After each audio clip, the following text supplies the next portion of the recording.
Salud, Matero. Salud, Dave Mattei. Back for Yerba Mate Circle. It's been, I don't know, a year and a half, 2 years since the last time we did a Yerba Mate Circle. But we're back with them. Why not? Everyone's at home right now. Most people are. Billions of people are at home right now.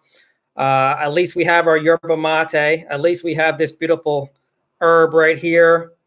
Very good stuff. Those of you that don't know what Yerba Mate is, check out circleofdrink.com. What's up, Zane? What's going on, buddy? This is a powerful herb from South America. Very powerful.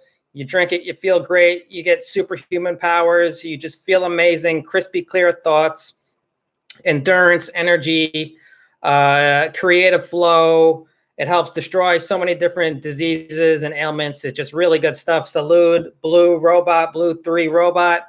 So I don't know. This is just an open discussion. We got like 6 people watching right now. If anyone wants to jump in, feel free. Otherwise, I'll just do what I do. Just talk to myself and talk about mate, maybe answer some questions. Yeah, I think I got a lot of questions over the past year that I still got to catch up on. So maybe I'll tap into my mind and pull out some of those questions. But those of you guys who are watching, can you guys hear me okay? Just write in the comments right here so I know. I'm reporting, what do I keep on saying reporting? I'm not reporting anything. I'm actually in Brazil right now. I've been here for a couple weeks. I don't know how much longer I'll be here. Maybe a couple months, maybe a couple years, maybe a decade. Who knows? I just move around the world. Brazil's been calling me for years. I've been trying to go for years, but the business has kept me doing other things at other places. So finally, I got a chance to come to Brazil. I've been here before. 2005, I was here for the first time. I didn't know anything about Yerba Mate back in 2005. I was just here partying, having a good time for a couple of weeks. But now I'm back in Brazil, and this is like the real official deal. I'm learning everything I can about chimarrão. Let me show you this stuff right there. You see that? This is the chimarrão. It's kind of a tricky name to pronounce.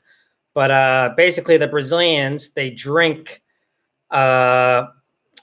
mate that hasn't been aged. It's non-aged yerba mate, hence the green, super green color. Can you guys hear me? You can, right? I'm just making sure because I got this external mic hooked up. I want to make sure that you guys can hear me. Yeah, I think you can. If you can't hear me, if something's going on with the audio, just let me know so I could change it around. But yeah, this is the super green Erva Mach. You may be confused because I'm calling it 3 different things. Yes, number 1 is Yerba Mate. What's up, my man Sam? What's going on, buddy? Erva Mate is called Erva Mach, ERVAMATE. It's called Erva Mach in Brazil, and it's also called chimarrão. Chimarrão. I'm working on my Portuguese, so bear with me. Chimarrão. Those things are all synonymous. They all just mean yerba mate, but depending on where you are in the world, people use different names to describe it.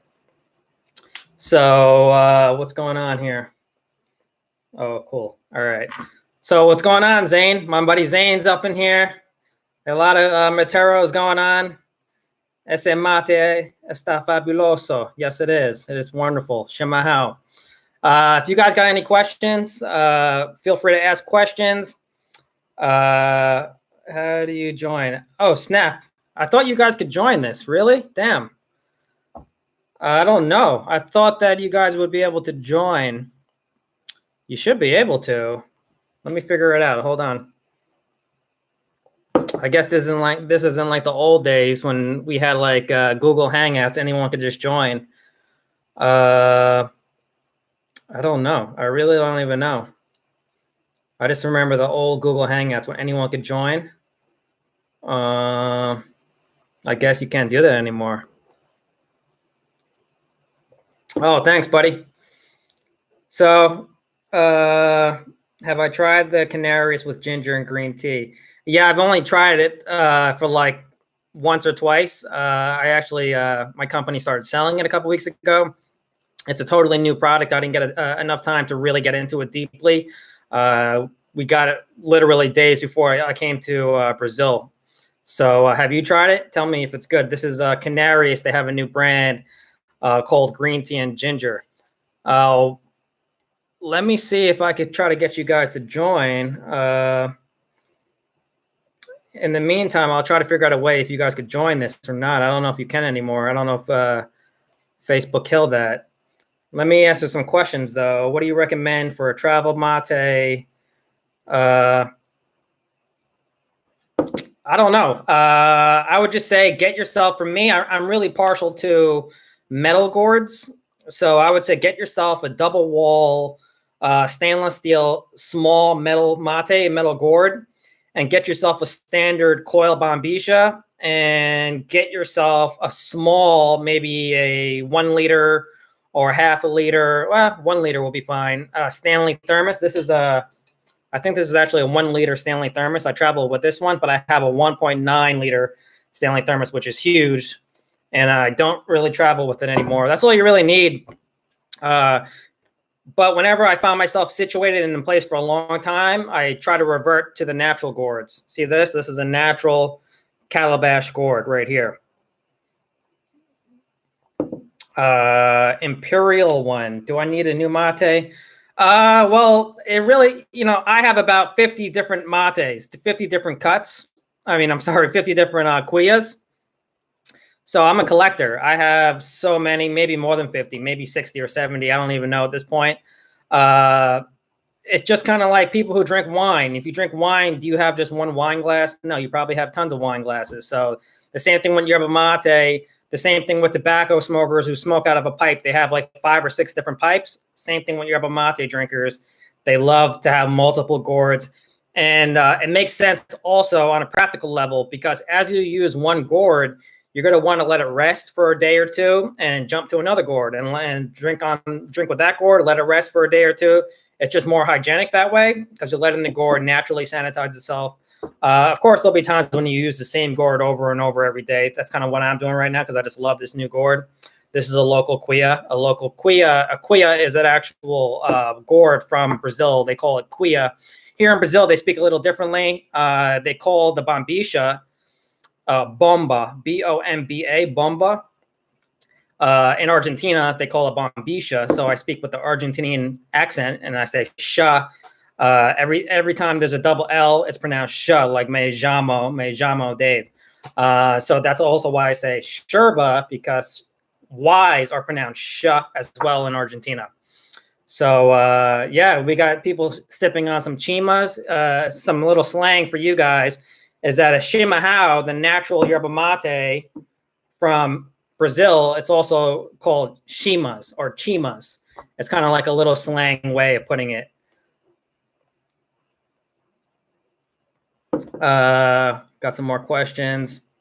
Yeah, I'm missing you guys too, man. It's been great to come back. I've been really busy the past year and a half. Circle of Drink is kind of blown up, all over the world. We're in 35 different countries all over the world. Distribution in 30 different countries. We're just all over the place, all over the internet. So that has kept me super busy. I've been moving around, traveling around, doing different things with different warehouses, different locations, learning more about logistics, learning more about software, writing our own custom software, dealing with developers, dealing with designers, dealing with programmers, dealing with marketing people. So it has been easy to keep on doing these Mathey circles because I'm basically like a Renaissance man right now, doing like 20,000 different things all at once. I'm not complaining. I love it. So it's a good challenge, but it's good to be here right now and having this little discussion.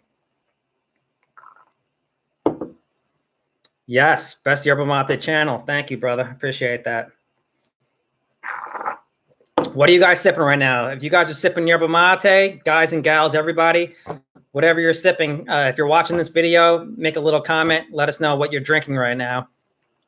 We could talk about your brands. Dag, I wish you guys could join this video, though. I guess you can't. Like I said, back in the day when we had these videos, people could jump in and it could be like multiple screens. I guess people are using Zoom for that right now. But wow, all right, we got like 15 people watching. That's cool. What's going on, everybody? I hope you guys are well. This coronavirus is crazy. I know in New York, where I'm from, it's like the worst hit place in the world right now. Crazy. I got really lucky. I got out of New York right before this whole thing popped off. I didn't even know what was happening. I didn't even know what would happen, obviously. Well, not obviously, but I didn't know what would happen. I'm out here. So it was kind of like I believe in multiple universes. All right, we're going back into metaphysics now. So there was like, the way I look at it is maybe there was a higher aspect of myself that was like, Dave, you got to get out of New York right now. And literally, you know, a couple days after I left New York, this whole thing just blew up in New York, like in terms of the virus. And I'm like, wow, I got it here in the nick of time. And then they closed the borders in Brazil. You couldn't even get out of Brazil. The borders are closed. So it was like perfect timing to come to Brazil right now. But I really hope everybody's doing well all throughout the world, particularly where I'm from too, because that's where I'm from, New York. So I hope you fellow New Yorkers are doing well. Take care of yourself. Drink that yerba mate, of course. Drink that yerba mate. Rodrigo, what's going on, buddy? Jake, what's going on, man? Long time, brother. Long time, brother. Good to be back in touch with you, brother. Appreciate that, man. Really appreciate that. People sipping. Where am I? I'm in southern Brazil right now. I'm not going to give my exact location because I got stalkers out there, you know, stalkers trying to find me out there. I got people showing up trying to find me wherever I go in the world. I don't necessarily want that. So let's just say southern Brazil, southern Brazil. Anna Park. Yeah, good. You got your Anna Park. Good. Anna Park's a good brand. I used to work with those guys. The mate is good. Definitely good mate. I got a little tired of it, to be honest. It's a little kind of, you get tired of it. You can't drink it every day, but it's definitely a good brand. I love it. I haven't had it in months, though. Anna Park, wow. Right now, I've just been sipping Madrugada. Madrugada is an erva mate from southern Brazil. Really nice, really tasty. It's funny because I've known about this brand for years, and I just never really got into it. Why is Siri opening up? Until I got here. And now that I'm here, I'm just exploring all the local shimahas, all the local erva mates, all the local little micro companies out here. And then, of course, I'm going to be updating. Well, I'm going to be coming out with a new yerba mate book. And this new yerba mate book is going to be, it's been like 3 or 4 years in the making. It's going to have over 60 different reviews inside this book. It's going to have updated information on yerba mate health, all the latest information on the health and the studies. It's going to go deeper into the history of yerba mate. I've been working on this book for years. I wish I would have published it a couple years ago, but I've been so busy. But it's good because every single year it just gets better and better and better. So when I do publish this next book, it's going to be like, whoa. People are going to be like, okay, this is like the updated mateology. Am I planning to do, well, all right, someone's asking if I'm planning to do other videos. Another reason why I stopped making so many videos is because I made all the videos you can make. I mean, Circle of Drink was the first company ever to produce a comprehensive library, if you will, of everything yerba mate. Before Circle of Drink, no one has ever done that. So if you guys remember years ago, I was making videos like every day, like how to make mate this technique, how to make the mate water, how to store the yerba mate, how to do this, how to do that. And then I reached a saturation point where I was like, I already made all the videos I can make about yerba mate. So when I realized that, I shifted the branding, not the branding, but the messaging of Circle Drink to be like, all right, let's go back to the roots. Let's have these mate circles. So the mate circle was like an open discussion. But a lot of people didn't understand that because they were expecting, okay, well, if I'm going to be watching a mate related brand talking about mate on the internet, all I want to hear about is mate. But a lot of people don't understand that the mate circle is just a metaphor. It's not literal. It's not literally saying we are only going to talk about mate, because if you travel or even wherever you're at right now and you share mate with people, what is significant about that? What's significant about that is all you're doing is coming together and you happen to be sharing yerba mate. That's the metaphor. That's the central point of the meeting. But you're talking about life. You're talking about your mother. You're talking about your girlfriend. You're talking about your boyfriend. You're talking about art. You're talking about physics. You're talking about chemistry. You're talking about biology. You're talking about somebody in the store who spilled some soda, whatever it may be. That's the whole point. The whole point of the Mattei circle is to come together. That's it. Mattei is just almost like an excuse. It's a really great excuse because it's healthy and it's good, it's delicious, but it's like the glue that brings everything together, that sticks everything together. So that's one thing I've been trying to convey for years, but it's not so easy to convey because people are stuck in their old mentalities of thinking, they're thinking too literally. You don't want to think too literally when it comes to Yerba Mattei. You don't want to think so black and white. So, in such an orthodox manner. Mattei is just about coming together. And we are free to use Mattei however we want to use it. If we want to use it to get closer with our friends, then let's use Mattei to do that. If we want to use it to express ourselves within our families, let's use Mattei to do that. Everyone's free to do what they want to do with Yerba Mattei. I've been trying to explain that to people for years, but some people are really stuck in their ways. Like, oh my God, no, Yerba Mattei, I got to know all the techniques and you're doing it wrong. And oh my God, you're crazy. You're trying to ruin Yerba Mattei for everybody. I don't know about all that. All I know is that I love Yerba Mattei. Yerba Mattei is just a relaxing, beautiful, beautiful plant. Brings you together, share joy, share happiness. That's how I look at Mattei. I'm not looking at it anymore as like, these techniques are crazy. You got to do it this way, that way. Like, yeah, do the techniques. Talk about the blends, talk about the brands, talk about all the technical stuff. I love all that. In fact, I created a lot of all that, vocabulary, things that didn't even exist. The hemisphere switching, I invented that. The whole thing about the filter count, I invented that. The whole thing about, really talking about the dummy mates, I invented that. I had to invent these things because they didn't exist before Circle of Drink came around. The vocabulary did not exist when I was living in Argentina back in 2009. And I'm sitting there scouring the internet trying to be like, oh, well, who's talking about Yerba Mattei on a gourmet level? Nobody. Literally nobody on the internet. If somebody could find somebody on the internet prior to 2009 talking about Yerba Mattei on a gourmet level, please send me that information because I want it. I never found it. So just to give you a little story of all the new people watching, that's how I got really fascinated with Yerba Mattei. Because prior to Yerba Mattei, I was studying green tea for 10 years. 10 years, I was really into green tea, hardcore into green tea, studying different herbs.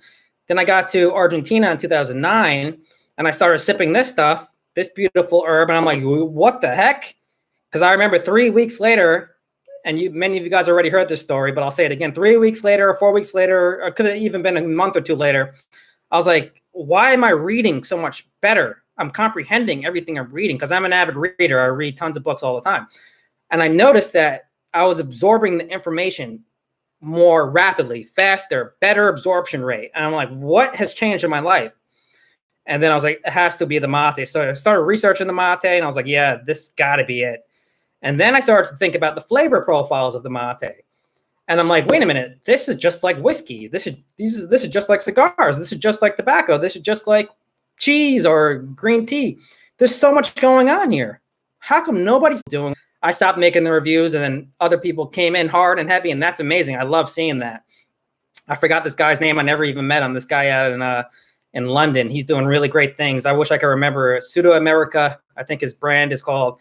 He's doing like crazy reviews right now. Definitely find him. There's people in the United States doing reviews right now. So that's great.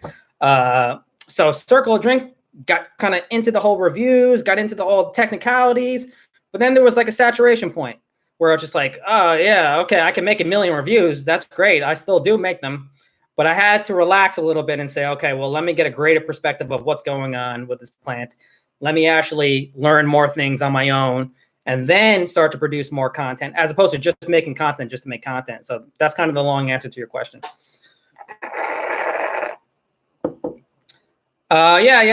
Zane's talking about the Telegram group. So we have a Telegram group. Anybody that wants to join this Telegram group. Telegram is an application on your phone. It's spelled just like how it sounds, Telegram, Telegram.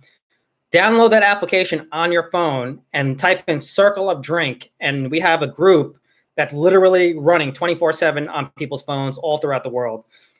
So that's Telegram. And then we have Circle of Drink on Facebook. different Facebook groups on for Circle of Drink. We have one that's just open to everybody. Then we have one that you could get in. Obviously, you just have to request to get in. Those are for like the hardcore Matteros who are super serious about, you know, about just really sharing with the group. And that's why you just have to request to be in that one. We don't want like spammers coming in. So anybody have any questions? Let me see if there's been any questions going on over here. Oh, Alex, what's up, man? Okay, you left a video comment about the, yeah, so there's a whole video I made a couple years ago about coffee versus yerba mate, which one's better. I'm not gonna lie, I love the taste of coffee. I just don't drink it too much anymore. And I noticed that if I drink it too much, I don't feel so well. I just feel like, oh, I just feel kind of irritated. Not irritated, but I just don't feel that great if I drink too much coffee. Yerba mate, I drink it every day from the moment I wake up to the moment I go to sleep, and it's smooth sailing. You know, obviously I'm biased. You know, I drink mate every single day, but a lot of people who will also attest to this. You could drink mate all day long, no crashing effects. For most people could sleep at night perfectly.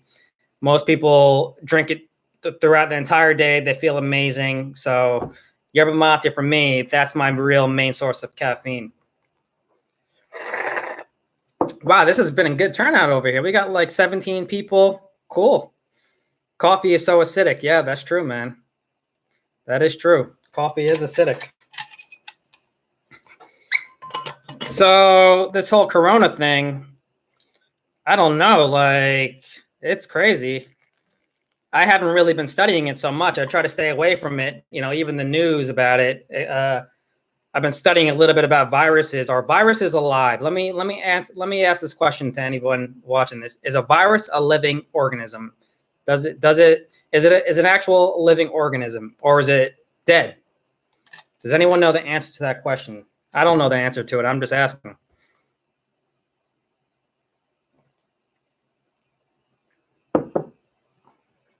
I think about that sometimes. I'm like, okay, this virus, this thing is alive. It's coming here. It woke up from somewhere, wherever it was sleeping. Now it's here to learn. Now it's here to take over certain organisms, learn about certain organisms. I think about it sometimes. I never studied this. I don't know. I'm just thinking theoretically. I'm thinking as a layperson. I'm not a scientist, none of these things. But my general feeling is that this thing came, it's trying to learn, it's trying to absorb, and while it's doing that, and maybe obviously it is in fact killing, but I do believe it's going to go away.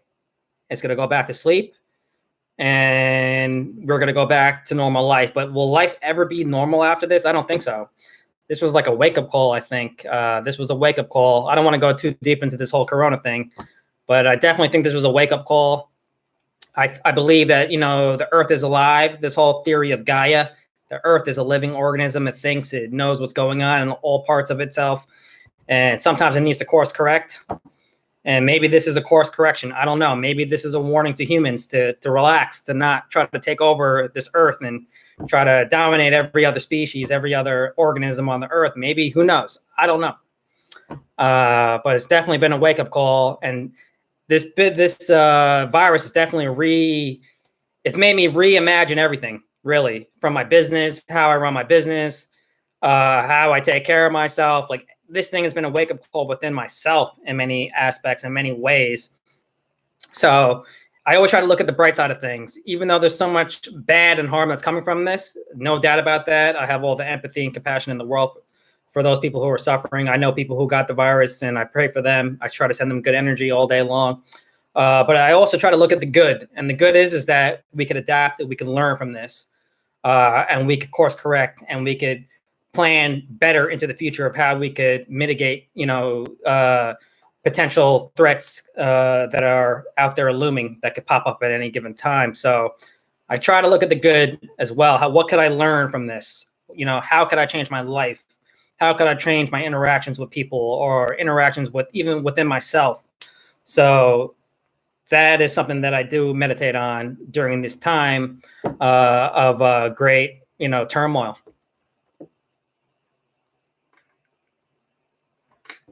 Has anyone seen caffeine-free yerba mate? Well, yeah, there is a cousin to yerba mate called Ilex duomoso, and it's a part of the Ilex family of yerba mate, this whole Ilex holly plant family. And I believe that the Ilex duomoso, does not have any caffeine. So some brands in Argentina actually use the Ilex duomoso as their caffeine-free yerba mate. I think Union or Union has a brand that's caffeine-free. As far as I know, there's been no company that has actually extracted the caffeine from yerba mate. There may be. I just don't know of any off the top of my head. Kind of like with coffee, where they do that extraction method to take away the caffeine. I don't know of any company that has done that with yerba mate. So in terms of Ilex paraguadiensis, the traditional yerba mate holly plant, that always has caffeine in it. And talking about caffeine, as many of you know, the caffeine appears to work differently in mate than it does in coffee. You drink, my simple experiment would be drink a liter of coffee, see how you feel. Drink a liter of yerba mate, see how you feel. And that will tell you that the caffeine in yerba mate is working differently. I've had a lot of chemists and scientists get mad at me by saying that, because they're like, Dave, no, caffeine is caffeine, no matter where it is. It's caffeine. Caffeine is caffeine. Doesn't matter. But I don't think that these molecules work in a vacuum. It's kind of like you take a drop of paint, a white paint, and you mix it into yellow, and then you take a drop of white paint and you mix it into orange. Depending on where the white paint goes, it's going to produce another color. You're going to see another color after you mix it around. So my whole thing is caffeine doesn't work in a vacuum. It actually interacts with other molecules. And for some reason, no scientist knows this yet, that the caffeine in yerba mate combined with this other family of compounds is producing different effects. Even to the point where some scientists even call the caffeine in yerba mate Mattei. They have another name for it, Mattei. But scientifically speaking, I don't think Mattei exists. It's not a real molecule. For me, it's more of like a phrase people use to express the unique effects of caffeine in yerba mate.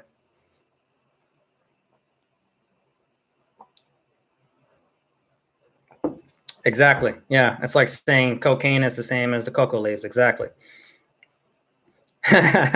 William, it's just caffeine. Matt Britt, what's going on, brother?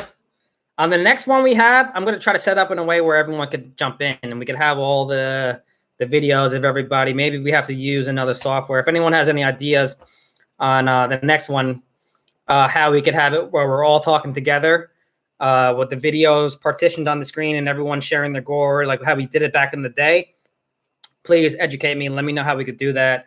I think zoom.com is the software to do that. I don't know how to do it anymore with YouTube. They used to have the Google Hangouts, but I guess they killed that. I don't know. Wow, 22 people. This is crazy. Wow, this is awesome. I remember the last Mate circle I had, I think it was like one person, like one or two people watching, and nobody even joined. And I was just there for like an hour talking to myself, which I had no problem doing. I don't care. But this is great. 22 people. Wow, that's a lot of people. Jiu-jitsu? Oh, Jitsi. Okay, cool. Jitsi. Cool. Yeah, we gotta figure out a way to do it next time, where everyone could just jump in. So what's going on with everybody? Everyone's doing well? Everyone's okay? How you guys spending your time? I won't lie, I still go out every single day. I know that sounds bad, but I gotta walk around, That's just the truth. I'm walking around. I got to walk around every day. Some of you guys may be like, no, you're crazy. You're hurting everybody. I'm just being honest. I still walk around, half an hour a day, an hour a day. I just do a quick little walk, a couple miles one way, a couple miles the way back, go to the store, come back. That's it, But yeah, I would go crazy if I had I know some people who haven't left their homes in like 3 weeks straight. Maybe that's a lot of you guys. But I don't know. I would go crazy doing that, like not leaving the house once in 3 weeks. I don't know. I'm too much of a free spirit for that. I got to get some fresh air, Luckily, I got a little patio as well, so that's outdoors, so I could walk outside there. Yeah, see, my man William.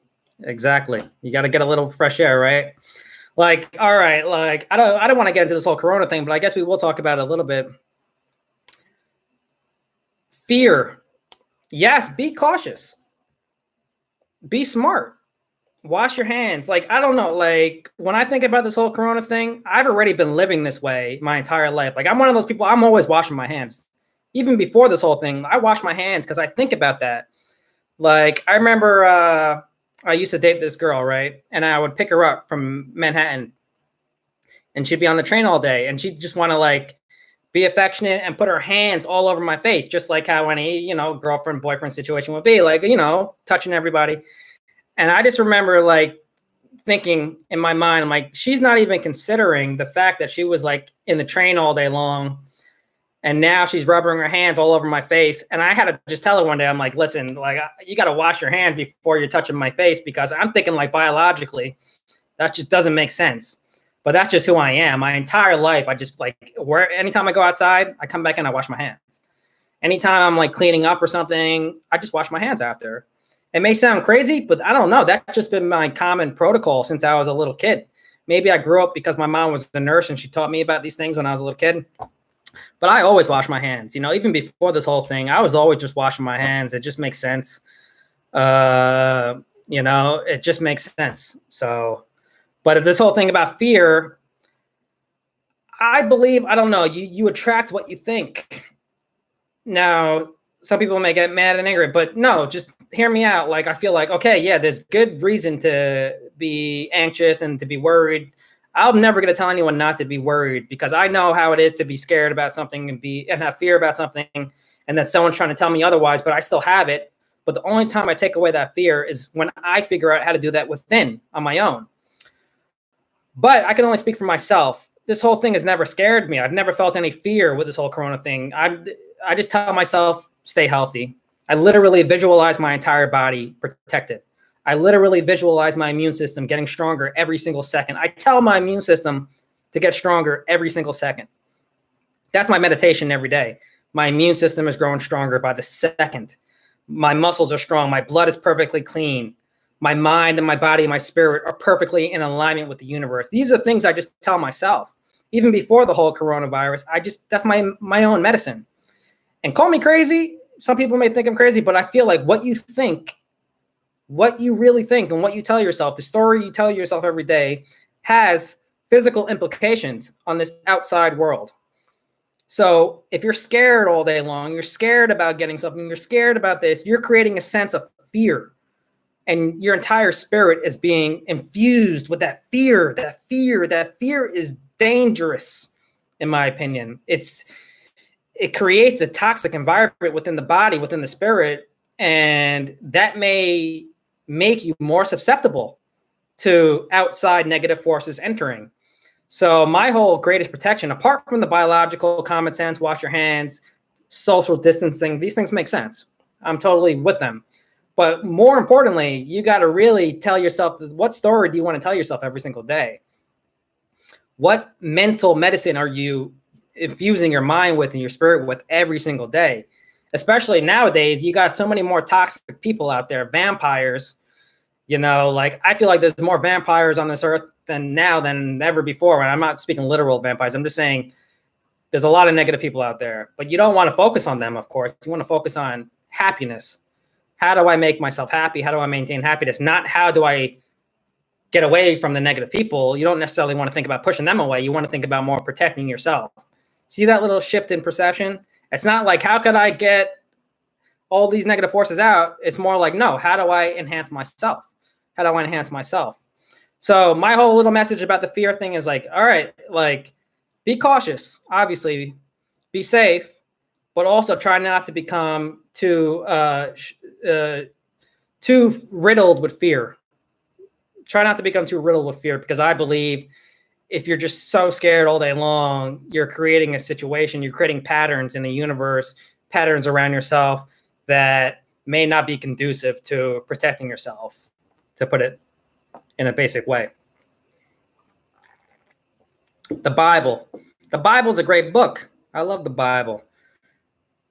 The Bible. Let's talk about the Bible. No, let's not talk about the Bible. But I will be honest. For me, I look at the Bible as a great book of information. When I read the Bible, I'm like, this is some good stuff. Damn, this guy knows what he's talking about. You know, like these are some really good little stories in this book. So I look at the Bible more as like a historical piece of data. You know, when I read the Bible, I'm like, this is some good stuff. This is some good information. Do I feel like the Bible's the best book in the world? Nah, sorry, I don't. I think it's just a really good source. I think Jesus was a cool guy, you know, a very powerful, enlightened man. I don't know if he ever existed. I don't know if Buddha ever existed. I don't know if Muhammad ever existed. I wasn't around during that time in the physical form, so I can't say categorically that they were alive, but I study all religions. I study Buddhism, I study Christianity, I study Islam, I study all religions, and anything that can inspire me, I study. But every now and then I'll crack open the Bible and I'll read some good stuff, and I'm like, dang, this is some good information in here. You know, so just like when I read my books on Zen, I'm like, this is some good information on, you know, from Zen. This is some good information on Buddhism. This is some good information on whatever it may be, different types of yoga. So, yeah, keep on reading, keep on studying. What's going on here? What are you doing? Is all the placebo effect? Placebo effect, yeah. See, this whole thing about the placebo effect, is it really the placebo effect, though? You know, it's like, think this way, think that way, and this will happen. But then people will say, well, that's the placebo effect. But is it really the placebo effect? If you are actually enacting change based upon things that you're thinking with intention, regardless of whether or not it's been proven that these sort of intentions produce certain results, but if that happens, is it still the placebo effect? I think about that sometimes. This whole thing about placebo effect, you know, they do these case studies where they give someone a sugar pill, and then they give somebody the real pill, and then the people who were on the sugar pill also heal, and then they say that's a placebo effect. But I'm like, really, what is the placebo effect then? Does that really exist? You know, because they took that pill, and that pill, as a result of taking that sugar pill, they were healed. So is it still really the placebo effect? They took that pill thinking it was the real deal, regardless of whether or not it wasn't the real deal. The fact of taking that pill, now they're healed. I don't know. I'm still kind of on the fence with this whole thing about the placebo effect. I don't know. I'm not fully convinced. Addiction, opioids, opinion on the phone addiction. Oh, a phone addiction. All right, guys, you want to hear my true information on what I think about what's going on? Okay. People are not going to agree. I'm going to get haters by talking about this, but you know what? I don't care. The haters are already out there. They're already after me. That's okay. I love you guys. I love the haters. You guys are my friends, actually. People think I'm being what's the word? Trolling. When I say that I love my haters, I'm not trolling. I'm being serious with you guys, because I can't control if you hate. All I could do is control that I express love. So the people who hate, I wish you the best. Honestly, I wish you the best. I hope you find happiness. You know, like, I sincerely mean that. I'm not trying to troll you by saying that. But anyway, so technology. Maybe you guys or gals, when I say guys, don't be like, oh, why are you dismissing the girls? No, I'm just using that as a general noun. So years ago, when I was making the Mind Pedals videos, mindpedals.com, I used to have a website, Mind Pedals. It was about inspiration. You can still find those videos online. I spoke a lot about technology. I'm a technologist. At 12 years old, I was teaching myself how to program.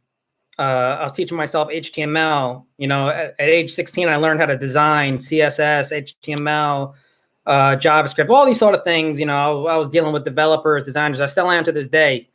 I don't do it really by profession. I more so work with competent people who I help direct. But I'm a technologist. But at the same time, I see what's happening. this whole thing with social media, and it's ironic because we are using social media right now. This whole thing about people being on their phones 24/7. This whole thing with people being obsessed with likes on Instagram is dangerous. It is so, in my opinion, dangerous. Because what's happening is the mind is what's the word I want to use? Atrophying. The mind is becoming mush. Because look at, like, this is an example, Grammarly.com. Grammarly is a service focused towards millennials, people who were born from, 1985 to 1995, 1997, millennials. They don't even have to learn grammar anymore. They don't even have to learn how to spell correctly anymore. You could sign up to Grammarly, and Grammarly will tell you about syntax, structure, grammar, semicolons, colons. We don't have to think anymore.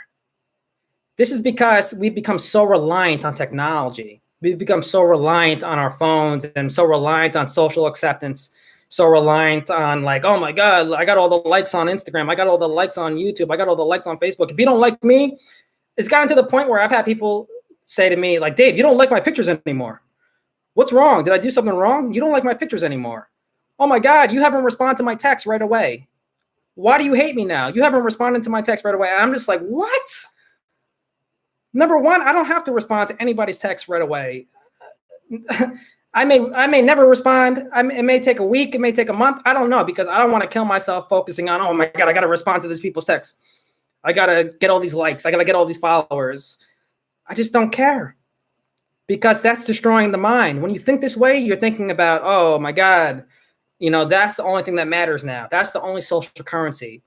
Being on the phone, being on the computer, taking pictures of being abroad. Like, that's the only thing that matters. These things don't matter. These things are just tools.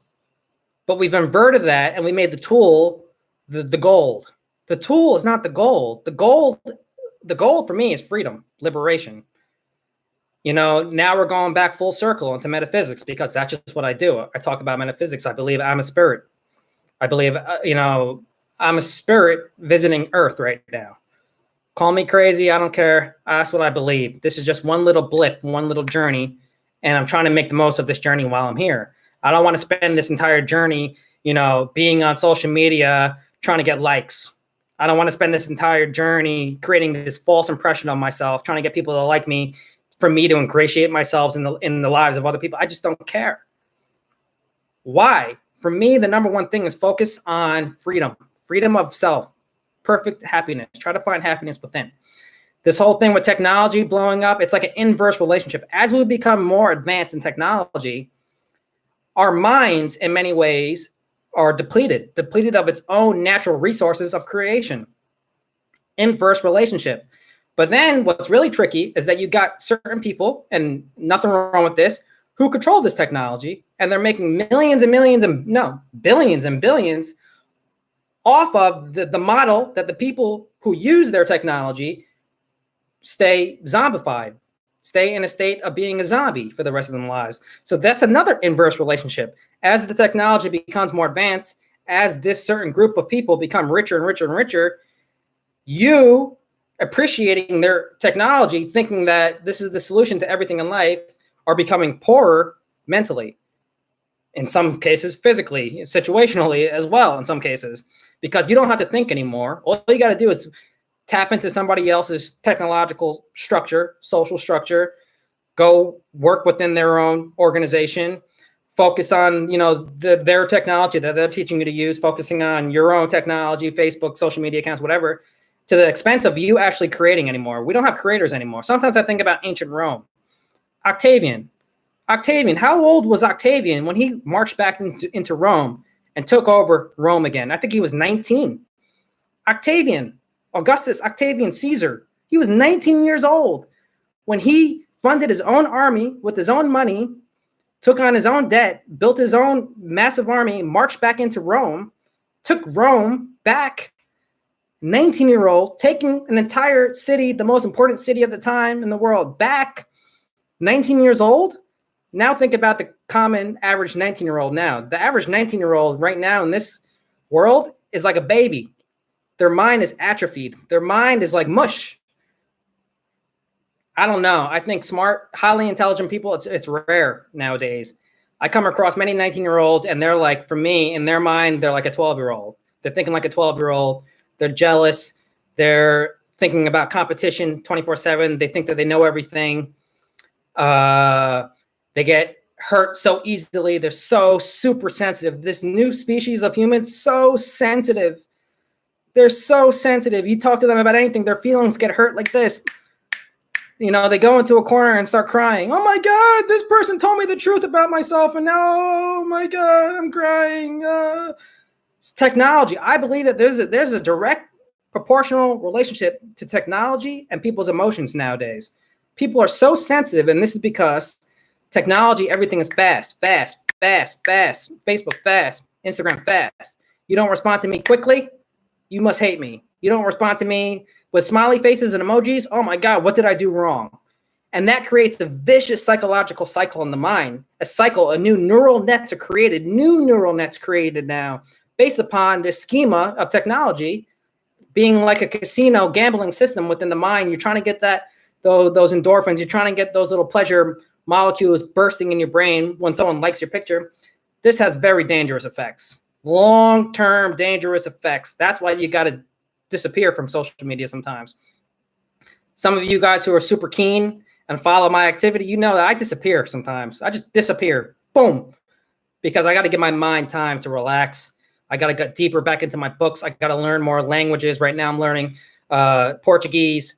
How could I do all those things if my mind is bombarded with technology? If I'm trying to get a million likes from people, if I'm trying to be friends with everybody. I always tell people, and now I'm going off on a tangent, but why not? Don't be one of those people where you want everyone to like you. Don't be one of those people where you want everyone to like you. I would always question anyone that everyone likes. If you're a sort of person where everyone likes you, something's wrong. I'm sorry, something is wrong. You're playing it way too safe. You got to have haters, not like you want to create them, but the fact that you have people who are out there trying to stop you, who are out there hating on you, is actually a good sign, believe it or not, because it means you're pushing the boundaries. It means that you're pushing the limits, you're pushing the borders, and those people are trying to stop you. I saw this happening perfectly within my business. My business showed me that. As I began to grow my business from nothing, from a blog, into a little warehouse, into a larger warehouse, into being in over 30 different countries, I saw every single level I got to, there were more people trying to stop me. There were bigger companies trying to stop me. There were people who were trying to buy me out. There were people who were trying to sabotage me. And I'm just like, oh, good. That means I'm getting to another levels. I'm getting to another level. Each level you get to in life, there's going to be more opponents trying to stop you. You can't be sensitive about that. You can't cry about that. You got to either say, I'm going to keep on playing the game. And remember, I'm speaking metaphorically now about life. I'm going to keep on playing the game, or I'm going to quit. No. See, I never quit. I keep on playing the game. Even when the enemies come, even when the people that try to stop me come, I keep on going. I keep on going stronger. I keep on going heavier. Nobody could stop me. Because I think about what's the worst that could happen. The worst that could happen is that this physical body doesn't exist anymore. That's okay. Everyone's physical body will not exist anymore. We're all going down that path. So you may as well do the best you can while you still have this physical body. I'm not scared to give away this physical body. It must return back to the earth eventually. So I'm not going to have any fear about relinquishing this physical body. If you can master this way of thinking, master the art of death, then you unleash a magnificent amount of power and potential within yourself. Because if you don't fear death anymore, what else could you really fear? You can't fear anything after that. So that was a crazy tangent I just went on to. Wow, I just went into like the hole. I went down the rabbit hole. Where were we 100 years ago? 100 years ago. I think we were much more powerful 100 years ago than we are now in many ways. Technology has advanced, but we've become more infantile. We've become much more infantile, psychologically speaking. Full circle. Yes, it is. Sorry, guys. I haven't even been looking at the comments lately. I went on that crazy rabbit hole. Let me scroll through some of these comments, see what you guys are saying. Oh, in the UK, you're allowed outside for 1 hour a day. Cool. I didn't know that. You got other people just like me going out every day, still walking. Good. Nothing wrong with that. I mean, don't try to keep some distance with people, of course. Be smart, like I was saying. But hey, if you're going to walk around a little bit. Why not?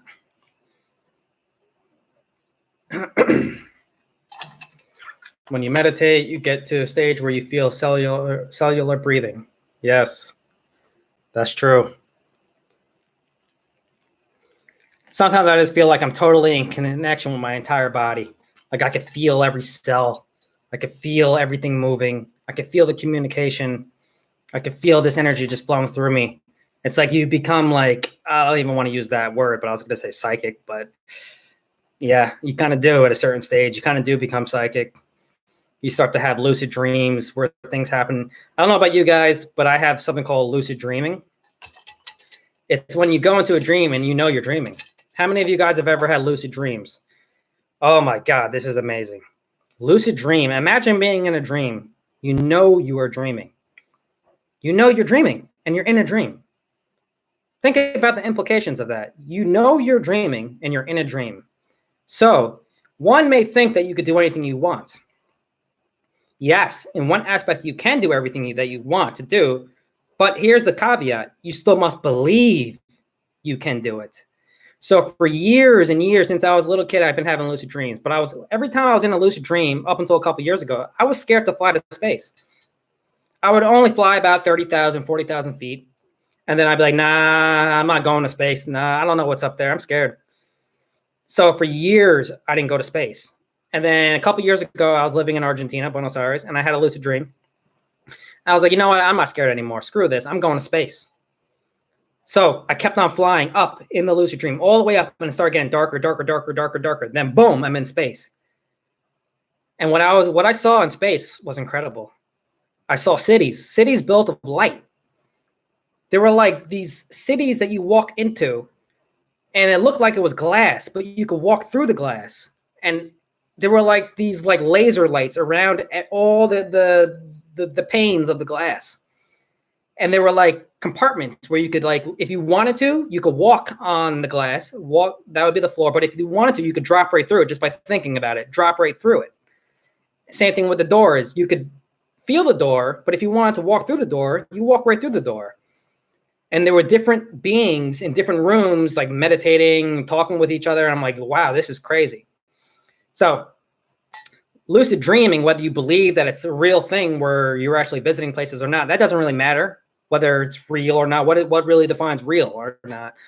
But the fact that you could be aware of what's happening while you're in a dream and create situations, wow. The playground of the mind, when you could create worlds, you're literally creating worlds inside dreams, and you're experiencing that, and then you wake up into this reality and you're like, oh my God, I just created an entire city. I just moved things with my mind. I just walked through walls. I just spoke to certain entities that told me certain things. There's been so many times I had lucid dreams. I was like, wait a minute. I'm talking to somebody in this dream. I'm like, I'm dreaming right now. Do you know that? And they're like, yeah. I'm like, do you know me in the other world? They're like, yeah. I'm like, all right, give me your phone number or something. So when I wake up, I could call you. I want to call you later. And they're just like, no. I'm like, what do you mean no? They're like, no.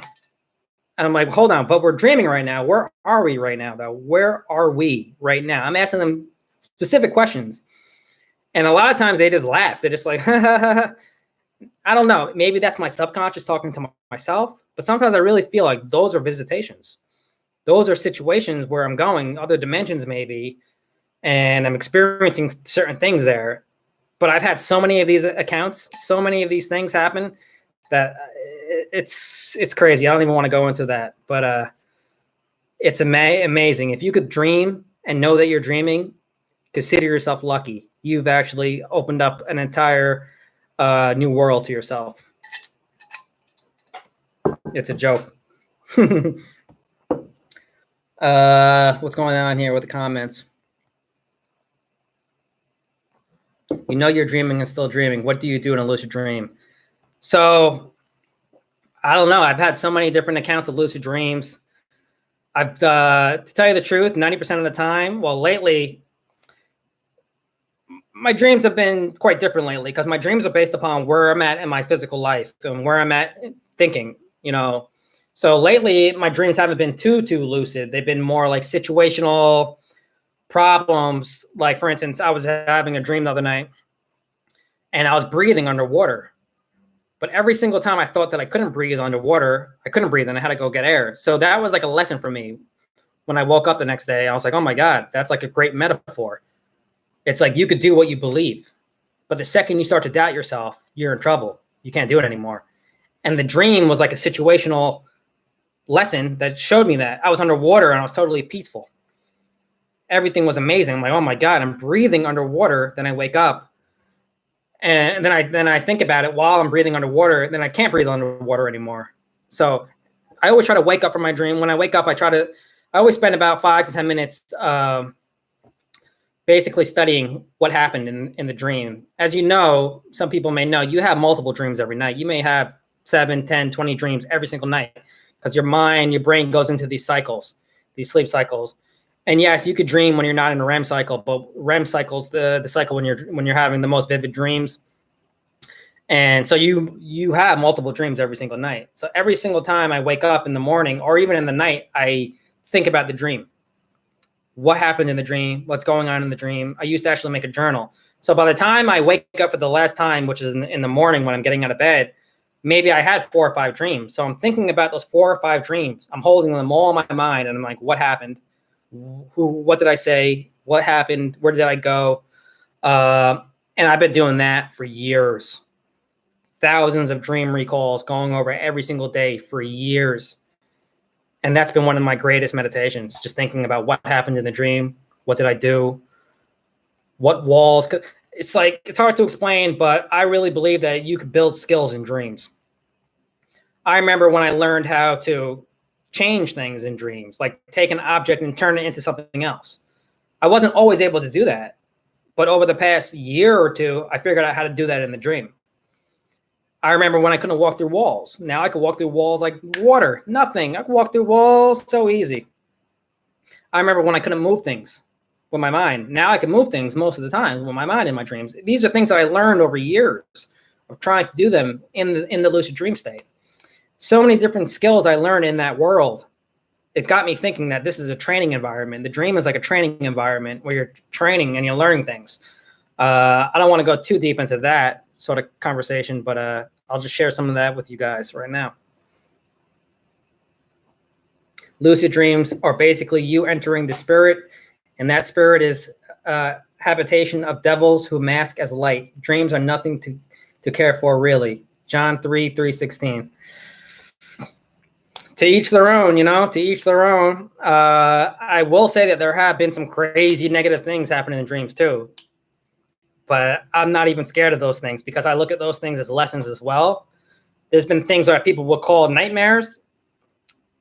I don't like this word nightmare. I think it's just the mind, you're working something out. So if you're having a nightmare in a dream, you're working something out. It's a problem you need to solve. It's not a bad thing. And then we could go into the whole conversation of entities and all that stuff. Yeah, I believe in all that stuff. But to have fear of it, that's just not my style. I feel like you could protect yourself. Sleep paralysis. Oh my God, I love sleep paralysis. I used to be so scared of sleep paralysis. Some of you guys and gals may not know, sleep paralysis is when your mind is in the hypnagogic state, which means that every single night, your body paralyzes you from the waist down. So you don't enact your dream. So you don't run around and jump out the window while you're dreaming. So your body paralyzes you. But sometimes there's a switch where your mind is awake. So you're totally awake. You're looking around, but you can't move. Your body is 100% numb. You cannot move. So what do you do in that state? You might think that you're possessed. You might be so scared. You're like, I'm dead. I'm dying. What the hell is happening? There's 2 general principles, 2 general things you could do when you're in that state. You could panic and try to fight it and try to break out of it, which eventually you will break out of it if you fight it enough. Or you could relax and fall right back into a dream or fall right back into sleep. I love the latter, falling right back into sleep, into a dream. You just got to relax. You got to relax and breathe and know what's going on. Say, I'm okay. I'm okay. All right. Ease your mind. And when you ease your mind, you're able to either wake up or go right back into a dream. Sleep paralysis. Amazing. I dream about smoking Mattei, somebody said. I tried that once. It didn't work out so well. It didn't taste so good. Take it easy, Brian. So somebody is asking, why don't I do more videos? Yeah, I kind of explained that already. So after this video, you can rewind it. Super busy, super busy. I felt like I hit a saturation point with the videos. I don't want to just make videos just to make videos. I don't want just noise, more information. I'm more of a minimalist. I don't want to just make things just to make them, just to build my audience. I don't know. I just don't have any desire to, get 1 million subscribers. If that happens naturally, then great. But I'm not going to make videos just to get subscribers. Nah, it's not my style. Do I have any advice for learning how to lucid dream? Yes, I do. So the simple advice would be, right now, what's happening? Is this a dream? Test your environment. Ask yourself, is this a dream? And then try to fly right now. Right now, try to fly. Try. You try to fly. So every single day when you're in this world, you try to fly. You ask yourself, is this a dream? You try to move things with your mind. So you're creating these little neural nets in your mind in the waking state. So when you're dreaming, you're already thinking about, is this a dream? Is this a dream? So when you're dreaming and you think it's real world, you're going to say, well, can I fly? And then you're going to be like, oh my God, I can fly. I must be dreaming. That's the trigger. Once you create the trigger inside the dream, then you know it's a lucid dream. You know you're dreaming. Then you begin to control the dream. That's my advice to start lucid dreaming. You constantly question your reality, constantly question this construct. Am I in a dream right now? But you want to hear what's really crazy? That's really going to blow your mind? This is a dream right now as well. This is also a dream right now as well. I'm dreaming right now. You're dreaming right now. We're in a dream right now. So that's like next level right there, to think about this being a dream right now as well. So I'll leave you with that food for thought. Astral projection leads to evil. Hey, that's what someone just wrote in the comments. I'm not going to go against what anyone, if you believe that for yourself, then okay, power to you. For me, astral projection has been a great tool for me. Astral projection is kind of like lucid dreaming. It's a little different in my opinion. It's more of you could drop out of your body and you could still be in this kind of reality while you're sleeping. So astral projection is more like you're going somewhere else. I don't know how to fully explain it, but astral projection is a little bit different than lucid dreaming. It's more like when you feel yourself dropping physically out of your body. Like many times I've dropped out of the body into below my bed and then rolled out and I looked up and I'm like, oh my God, I'm in my room, but I'm right there sleeping. That's more of an astral projection.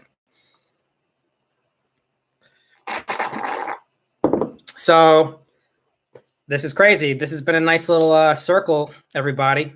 Anybody have any last comments or questions before we sign out? It's been like an hour.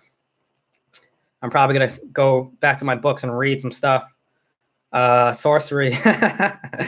Power to you guys, like I won't knock anybody's feelings about astral projection, lucid dreaming. If you guys have your own ways of thinking about it, then power to you. I don't think in absolute terms. I think what's best for me may not be best for you, vice versa. So nah, DMT, I haven't messed with DMT. Not DMT directly, no. But yeah, I hope everybody's well. Drink your yerba mate, feel good.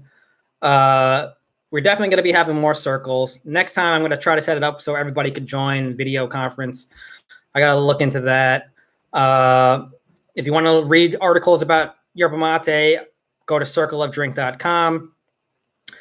Subscribe to this channel so you're notified on the next time we have a live little discussion. Subscribe to Circle of Drink on YouTube. Like this video if you can. Share this video if you can. I know that's ironic, likes and shares. But I guess that's just how this system works on YouTube. It's the way to keep the channel alive, at least. But no, I love you too, brother. No worries, man. I don't take anything personally, man. It's all good. It's all love. So cool. Thank you guys so much for chiming in. Circle a drink. This is Dave Mattei. Talking about myself in the third person. This is Dave Mattei, reporting from Brazil, southern Brazil. And let's have this again. Let's have another circle next time. And everybody be safe. Everybody be well. Salud. Thank you guys and gals for joining in. Peace.